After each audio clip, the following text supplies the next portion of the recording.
It was Ruby's 35th birthday, and I was sitting across from her at Morton's Steakhouse in Buckhead, watching her cut into an $85 filet mignon, while I held an envelope containing an $85,000 check for my grandkids' college fund. The restaurant buzzed with the usual Atlanta crowd, executives in expensive suits, families celebrating milestones, the soft clink of wine glasses against fine china. Crystal chandeliers cast warm light over white tablecloths, and the scent of aged beef and garlic butter filled the air. I'd been saving for this moment for months, excited to secure Kane and Stella's future education. But when I slid that envelope across the pristine white tablecloth, Ruby barely glanced at it before looking me dead in the eye with something I'd never seen before, pure annoyance. "Dad, honestly," she said, setting down her fork with a sharp clink against the bone china, "the best birthday gift would be for you to stay out of our financial decisions. Pierce and I are adults now. My name's Mason Crawford. I'm 59 years old, and I've been a father for 35 years. I thought I'd heard everything by now. I was wrong." Before I could even process that gut punch, she kept going, her voice carrying across our corner booth like she was discussing the weather. "Maybe it's time you seriously considered assisted living. This whole provider act is getting old, and frankly, it's embarrassing." The steakhouse noise faded to nothing. The couple at the next table discussing their vacation plans, the clinking silverware from the kitchen, the smooth jazz playing overhead. Everything disappeared, except my daughter's words echoing in my head. Assisted living. At 59? After 35 years of building Crawford construction from nothing. After working 70-hour weeks in Georgia heat to give her everything she ever wanted. I'd driven 45 minutes through Atlanta traffic from my modest ranch house in Marietta to get to this upscale Buckhead restaurant, carrying what I thought was the best gift a grandfather could give. The parking alone cost me $15, and I'd made reservations weeks in advance. Instead, I was being told I was an embarrassment who needed professional care because I dared to help my family. Pierce sat beside her, nodding along like a dashboard bobblehead, his new Rolex catching the restaurant's soft lighting. A Rolex I'd helped him buy 6 months ago when his latest investment opportunity needed quick cash injection. He wore it with the confidence of a man who'd never actually earned anything himself. "Ruby," I said, trying to keep my voice steady while the leather booth suddenly felt like a trap. "I'm your father. Everything I've done has been for you and the kids." She sighed like I was a child who couldn't understand basic math, the same expression she'd worn at 16 when I tried to explain why she couldn't have a Mercedes for her birthday. "That's exactly the problem, Dad. We need space to make our own decisions without you constantly interfering." Interfering. That's what she called 35 years of sacrifice. The word hit me like a sledgehammer to the chest. I looked at my daughter, really looked at her for maybe the first time in years. The designer Prada dress that came from an emergency loan when she got her marketing promotion. The diamond tennis bracelet that appeared after Pierce's last failed business venture needed covering. The confidence that radiated from knowing Daddy would always bail them out, no questions asked.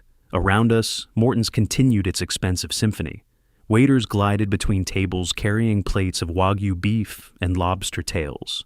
Business deals were struck over cognac and cigars. Families celebrated achievements built on actual work and merit, and here I sat, being lectured by a daughter who'd never earned a dollar without my foundation beneath her. I picked up the envelope, feeling its weight. $85,000 in certified funds that represented months of careful budgeting from my construction company's sale. I put it back in my jacket pocket and stood up from the plush leather booth. "Happy birthday, sweetheart," I said, my voice calmer than I felt. "Enjoy your dinner." Walking through Morton's polished dining room toward the exit, I felt something I hadn't felt since my early construction days. That moment when you realize the foundation you've been building on isn't solid. The whole structure needs to come down before you can start over. The valet brought my 2018 Ford F-150, a practical truck that had served me well through the final years of Crawford construction. As I drove south on Georgia 400 toward Marietta, the Buckhead skyline shrinking in my rearview mirror, I started doing what I'd always done when facing a big problem. I started calculating. The drive home gave me time to think, really think, about the $75,000 down payment I'd made on Ruby and Pierce's McMansion in Buckhead's Tuxedo Park neighborhood, where houses started at $800,000. About the $45,000 in investment loans Pierce's had sweet-talked me into over the past 3 years, each one accompanied by glossy presentations and promises of 20% returns. About the $35,000 I'd quietly covered for Kane and Stella's private school tuition at Westminster Academy when Pierce's schemes didn't pan out as promised. About the wedding that cost more than my first house, the car payments, the country club membership I'd co-signed for, the endless stream of temporary help that never ended. When I pulled into the driveway of my 1,800 square foot ranch house on Whitlock Avenue, a house that was paid off and worth $320,000 in Marietta's stable market, I sat in my truck for a long moment. The contrast wasn't lost on me. I lived modestly while funding their extravagance. I walked into my home office, a converted bedroom that still smelled faintly of the pine lumber I'd used to build custom shelving for all my business records. My late wife Vera used to tease me about keeping every piece of paper, but my construction background had taught me to document everything. Measure twice, cut once, applied to more than just carpentry. I pulled out every receipt, every bank statement, every loan document from the past 35 years. The metal filing cabinet I'd bought from an office supply liquidation still held everything in perfect chronological order. Construction had taught me that details matter. One miscalculation and your entire project collapses. I spread it all across my dining room table, the same oak table Vera and I had bought 25 years ago when Crawford Construction first turned profitable. Under the warm light of the ceiling fan, I started adding numbers that told the story of my financial life. Wedding costs for Ruby's first marriage, $28,000. I'd mortgaged my equipment to pay for 300 guests at the Atlanta History Center, thinking it was a one-time investment in her happiness. The marriage lasted 18 months. Down payment for the Buckhead house, $75,000. I'd liquidated my retirement stock portfolio, telling myself it was smart to help them build equity. Pierce had promised to refinance and pay me back within 2 years. That was 3 years ago. Pierce's investment opportunities, $45,000 across 7 different deals over 36 months. Each one came with professional-looking PowerPoint presentations about cryptocurrency mining, real estate flipping, and importing businesses that existed mainly in Pierce's imagination. I'd kept every document, every promise, every excuse about market timing and regulatory delays. Private school tuition for Kane and Stella, $35,000. Westminster Academy cost $8,750 per child per year. And somehow, Ruby and Pierce could never quite cover it, despite their combined income approaching $150,000. I'd written the checks directly to the school, watching my grandkids get the education I'd never had. Monthly support that started as temporary, car payment for Pierce's BMW $650, family activities and expenses $800, health insurance I'd never removed, them from $400. That was $1,850 every month for the past 3 years. Another $66,600 that just disappeared into their lifestyle. The total made my coffee mug rattle as I set it down. $187,000. Not some wild spending spree or gambling debt. This was 35 years of saying yes every time my daughter needed help. 35 years of believing that being a good father meant never letting your children struggle. 35 years of confusing enablement with love. I sat there until 2 a.m., surrounded by the evidence of my own foolishness.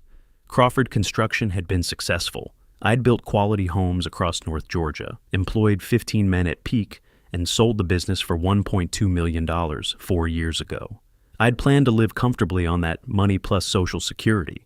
Instead, I'd spent nearly 20% of it subsidizing a daughter who thought I belonged in assisted living. The next morning, I called my attorney, Felix Turner. Felix had an office in a converted Victorian house on Marietta Square, the kind of place where lawyers still knew their clients' names and kept files in actual filing cabinets. He'd handled the sale of Crawford Construction and knew my financial situation better than anyone. Mason, Felix said after I explained what happened at Morton's. His office smelled like old books and coffee, with law volumes lining every wall from floor to ceiling. I've been wondering when you'd call. I've watched your account activity, and frankly, I've been concerned. Concerned about what? I asked, settling into the leather chair across from his mahogany desk. The money flow. Look at this. He pulled up my account history on his computer screen. Regular transfers, loan payments, insurance premiums. You're not their father anymore, Mason. You're their bank. That word hit harder than Ruby's suggestion about assisted living. Bank, not dad, not grandfather, bank. What are my legal options? I asked. Felix leaned back in his chair, steepling his fingers like he did when considering complex construction contracts. Legally, you're in a strong position. You're a co-signer on their mortgage, which gives you certain rights if they default. You've got documentation of every loan, every payment. If they're calling your support interference, maybe it's time to stop interfering. I spent the next week making calls and gathering information. The mortgage company, First National Bank of Georgia, confirmed what I suspected. Ruby and Pierce had missed their last payment and were already 30 days behind.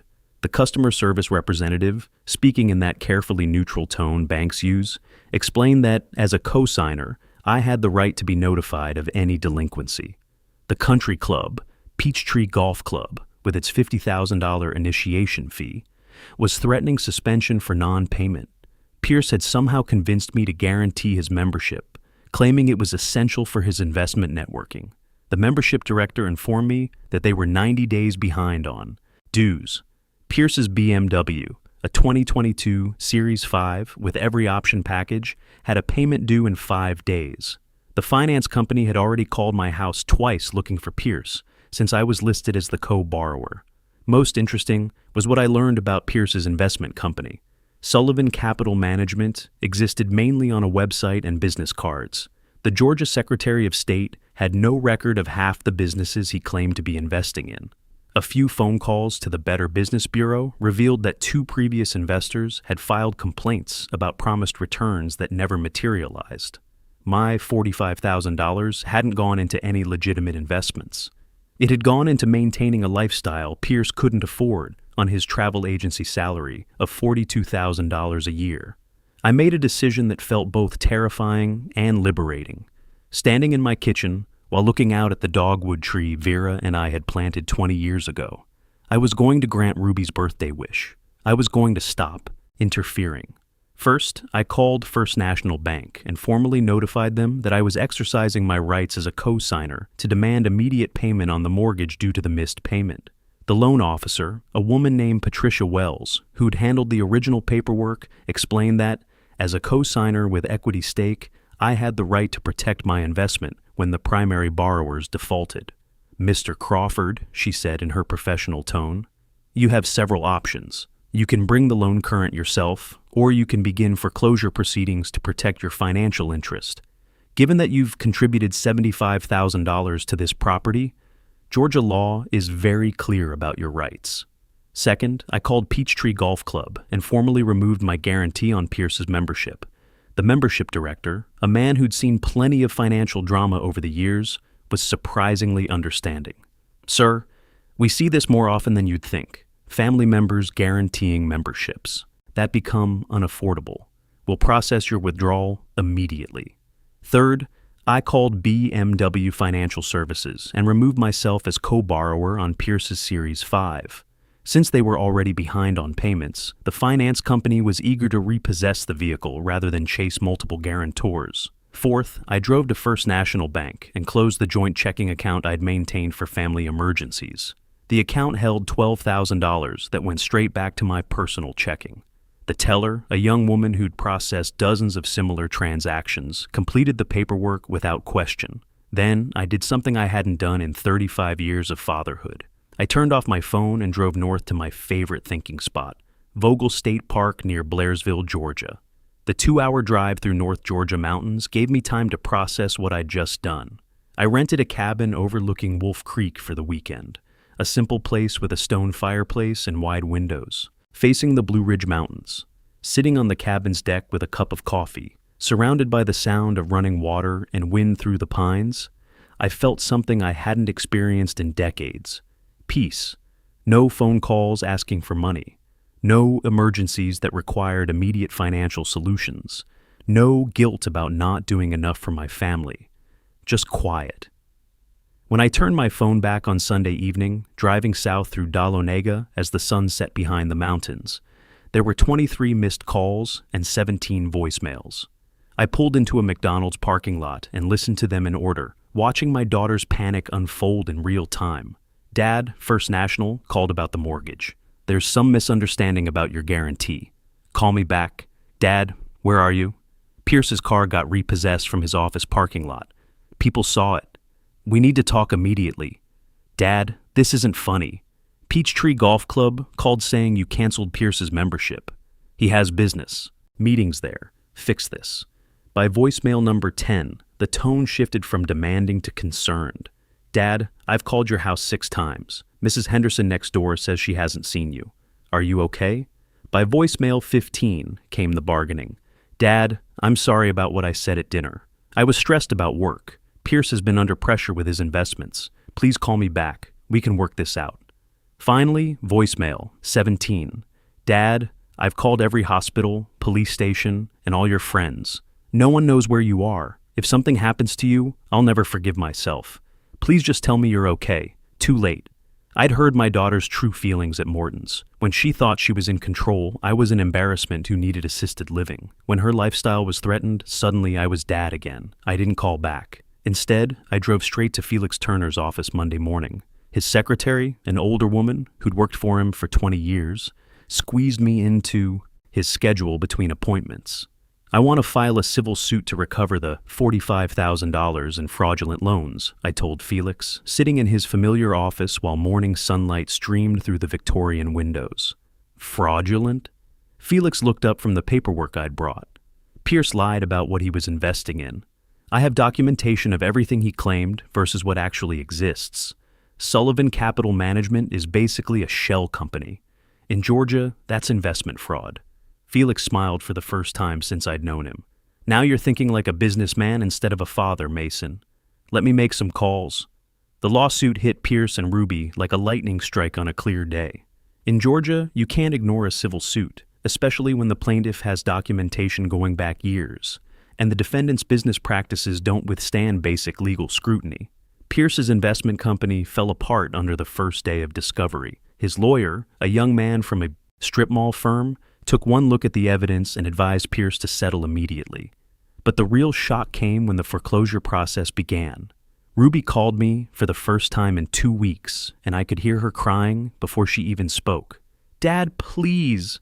We'll lose the house. Kane and Stella will have to change schools. Pierce made some mistakes, but we can fix this. I was standing in my kitchen, looking out at Vera's rose garden that I'd maintained for the 4 years since she passed. The roses were blooming despite my neglect, proving some things survive even when you stop taking care of them. Ruby, I said, my voice calmer than I felt, you told me to stay out of your financial decisions. I'm respecting your wishes. I didn't mean it. You know I didn't mean it. You meant it enough to say it in front of Pierce. You meant it enough to suggest I needed assisted living. You meant every word. The silence on the phone lasted so long, I thought she'd hung up. Then I heard something I hadn't heard from my daughter in years, genuine remorse. What do you want from us? She finally whispered. Nothing, I said, watching a cardinal land on Vera's favorite climbing rose. I want nothing from you. That's the point. I hung up and turned off my phone for good this time. I was done being their bank. Over the next 8 months, I watched from a distance as Ruby and Pierce's lifestyle collapsed, like a house built on a bad foundation. The Buckhead mansion went into foreclosure proceedings that dragged through Fulton County Superior Court. Pierce's BMWs disappeared from their driveway, towed away on a Tuesday morning while the neighbors watched. Kane and Stella had to transfer from Westminster Academy to the local public school in February mid-semester. Ruby took a second job at a marketing firm in Sandy Springs, working evenings to supplement her day job. Pierce, facing a fraud investigation by the Georgia Secretary of State, suddenly discovered the value of steady employment and took a position at OA Travel, making $38,000 a year. Meanwhile, I did something I hadn't done in 35 years. I lived for myself. I found a 1,200 square foot cabin on 3 acres overlooking Lake Blue Ridge in Fannin County, Georgia. The previous owner, a retiree from Florida, had built it as a weekend getaway, but never used it much. For $185,000, I got a place with a stone fireplace, wraparound porch, and mountain views that stretched to the Tennessee border. I started Crawford Custom Woodworking in the cabin's basement workshop, making handcrafted furniture for people who appreciated quality over quantity. Word spread through the mountain communities about the retired contractor who could build anything from oak kitchen tables to cedar hope chests. I wasn't getting rich, but I was earning $1,500 to $2,000 a month doing work I loved.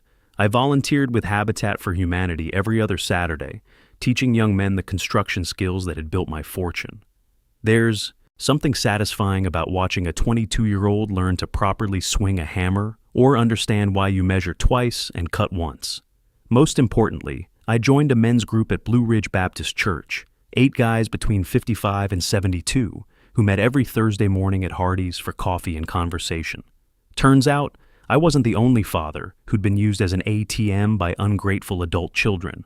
My son borrowed $30,000 to start a food truck, shared Wade Thompson, a retired postal worker. Haven't seen a penny back, but he sure found money for a new motorcycle. My daughter needed $15,000 for her husband's medical bills, added Oscar Wells, a former bank manager. Found out later he spent it on golf equipment while she worked double shifts. These weren't bitter men complaining about their families. They were practical men who'd learned the difference between helping and enabling, between love and financial manipulation. 1 year after Ruby's birthday dinner, I calculated my net worth while sitting on my cabin's porch, watching the sun rise over the Blue Ridge Mountains. Between the recovered funds, the money I was no longer bleeding monthly, and the profit from my woodworking business, I was up $94,000. For the first time in 4 years, I was building wealth instead of funding someone else's lifestyle. The best surprise came 18 months later. Kane, now 10, called me directly on a Saturday morning. "Grandpa Mason, it's Kane. Mom said I could call you." My grandson's voice hit me harder than any punch I'd ever taken on a construction site. I was standing in my workshop, surrounded by the smell of cedar shavings and furniture polish, when the call came through. "I miss you, Grandpa.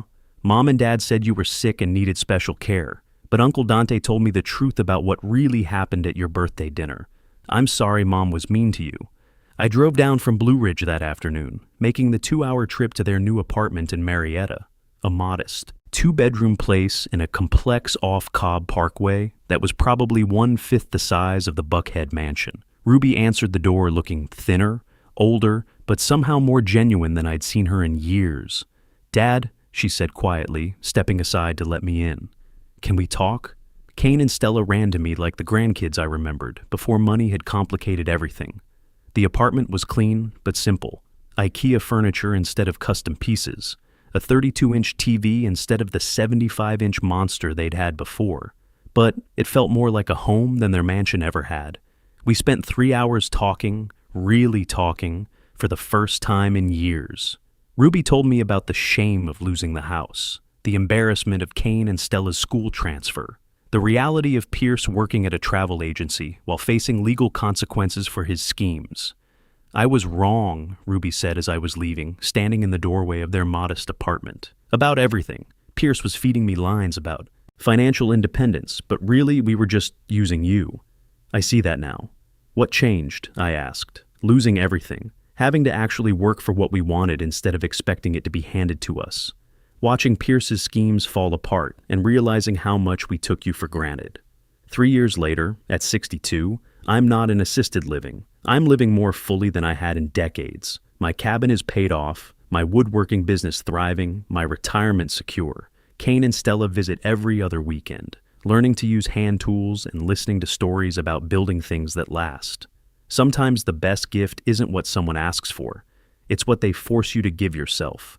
Ruby wanted me out of their financial decisions. Mission accomplished. The life I built after that request turned out to be worth more than any check I ever wrote. At 62, I learned that the most expensive gift you can give someone is unconditional financial support. And the most valuable gift you can give yourself is knowing when to stop,